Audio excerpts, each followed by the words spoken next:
Hello everyone. யார் கடவுள் என்று நாம் எப்படி யோசிக்கிறோமோ, எப்படி நம்புகிறோமோ, அந்த நம்பிக்கையின் அடிப்படையில் தான் இந்த உலகத்தை நாம் பார்ப்போம், நம்முடைய வாழ்க்கையை நாம் பார்ப்போம், அடுத்தவர்களை நாம் பார்ப்போம்.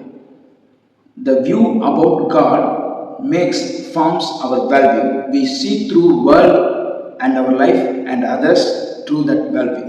ஸோ யார் கடவுள், கடவுளை பற்றின நம்பிக்கை நமக்கு என்னவாக இருக்கிறது என்பது மிக மிக முக்கியம்.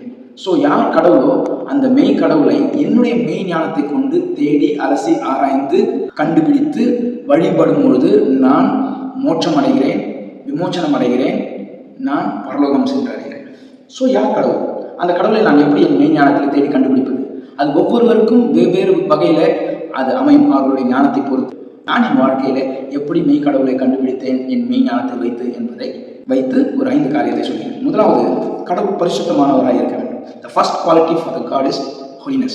கடவுள் பரிசுத்தமானவராக இருக்க வேண்டும். ஏனென்றால் நான் இந்த உலகத்திலே பாவ அழுக்கை சுமந்து கொண்டு இருக்கிறேன். பைபிள் சொல்லுது, ஒருவன் பாவம் செய்தால்தான் பாவி ஆகிறான் அல்ல, கர்மாவினால் பாவி ஆகிறான் அல்ல, ஒருவன் பாவம் செய்த பிறகு பாவி ஆகிறான் அல்ல. Sin is not an action.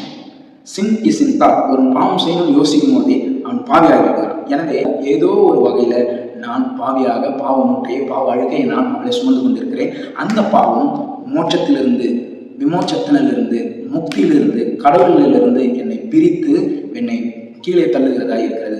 அதிலிருந்து என் பாவத்தை கழுவி அதிலிருந்து மீட்டு என்னை ரட்சிக்க கடவுள் பரிசுத்தமானவராக இருக்க வேண்டும். அப்படி ஒரு கடவுளை நான் தேடி கண்டுபிடிக்க வேண்டும். ஒருத்தர் சைக்கிளில் செயினை சரி பண்ணிகிட்டே இருக்காரு. நான் வெள்ளை சட்டை போட்டு ஸ்கூலுக்கு போகிறேன். என் மேலே ஒரு தூசு வந்து பட்டுச்சு.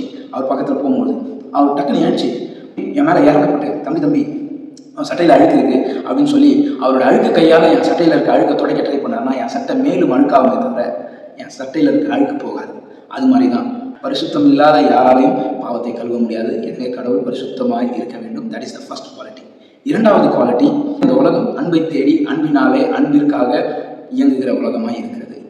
நான் எனக்கு அன்பை வெளிக்காட்டின ஒரு கடவுளாக இருக்க வேண்டும். Not in theory but in action.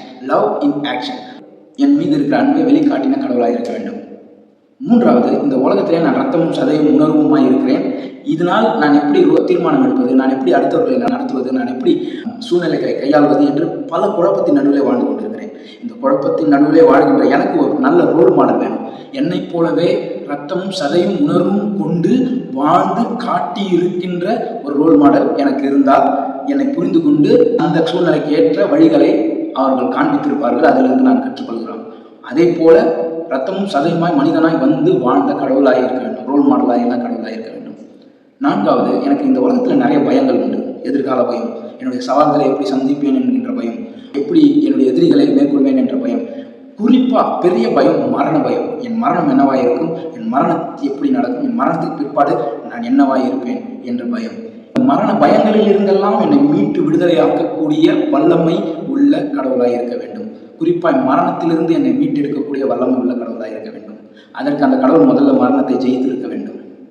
இது 4வது குவாலிட்டி. 5வது குவாலிட்டி, மரணத்துக்கு பிற்பாடு எனக்கு இருக்கிற வாழ்க்கை என்ன, எனக்கு என்ன நடக்க போகுது அப்படின்றத தெளிவாய் சொல்லி அந்த வாழ்க்கையை எனக்கு நிச்சயமாய் இப்படி தான் உனக்கு நடக்கும், நான் பார்த்துக்கிறேன், நீ இப்படி தான் இருப்ப அப்படின்னு சொல்லி எனக்கு நிச்சயம் கொடுக்கின்ற, அதை எனக்கு மறித்த பிறகு எனக்கு அளிக்கின்ற கடவுளாக இருக்க வேண்டும்.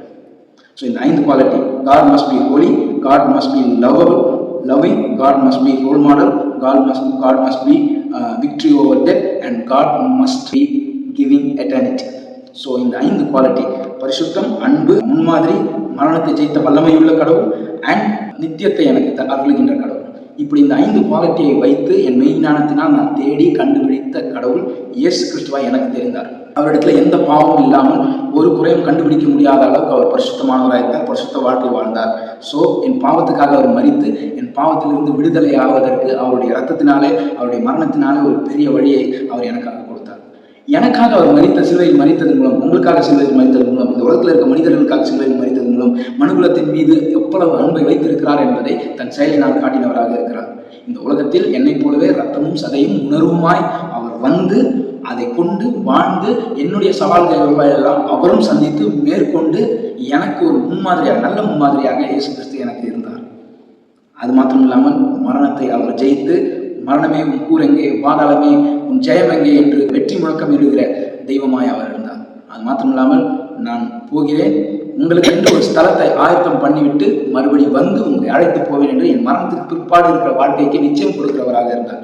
எனவே நான் இயேசு கிறிஸ்துவை கடவுளாக என்னுடைய சொந்த தெய்வமாக ஏற்றுக்கொண்டு வழிபட்டு வணங்கி வருகிறேன், வாழ்ந்து வருகிறேன். உங்களை நான் ஏற்றுக்கொள்ளும்படி கேட்கவில்லை, ஆனால் ஆராய்ந்து பார்த்து உங்களை மெய்ஞானத்தை கொண்டு நீங்கள் ஆராய்ந்து தேடி அலசி ஒரு என்னை போலவே ஒரு நல்ல மெய்யான கடவுளை கண்டுபிடித்து வாழுங்கள் என்று கேட்டுக்கொள்கிறேன். நன்றி, வணக்கம். God bless you all. Bye bye.